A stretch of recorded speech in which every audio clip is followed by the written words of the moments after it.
एक बार उठ और कोल्हिया मितान बदीन और एक दिन दोनों जन हाँ खेत में तरबूज खाए बर गिन। अच्छा छकत ले खाए के बाद कोल्हिया हा उठला कि थे मितान अब मोला गाना गाए के मन करत हे। तब उठा कोल्हिया ला समझाथे अभी गाना मत गा, नहीं तो खेत के मालिक हा आ जही त अच्छा कुचरही। त कोल्हिया उठ के बात ला नहीं माने और हुआ करके चिल्लाए ला धर लेथे। त उठ की थे अरे मत चिल्ला। उठा ओला बिकट समझिस लेकिन कोल्हिया हा नहीं समझिस और किथे गाना गाए बिना खाना खाई तो ओ पचे नहीं। तुरते खेत के मालिक हा वहाँ आ गे।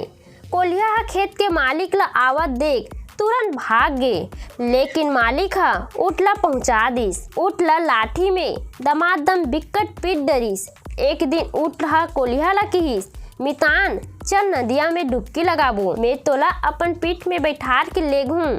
कोल्हिया हा तैयार हो गए। ऊँट हा कोल्हिया ला पीठ में बैठार के नदिया के बीच में जाथे और ऊँट हा की थे मितान मोला बिकट गर्मी लगत हे, मोला अबर नहाए के मन करत हे और ऐसने कह के पानी में एक डुबकी लगा लेथे।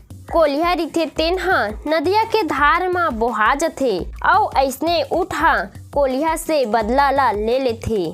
कहानी से सीख, ये कहानी ले हमन ला ये सीख मिलथे कि जैसे हमन दूसर के साथ करबो वैसने हमरो साथ होही।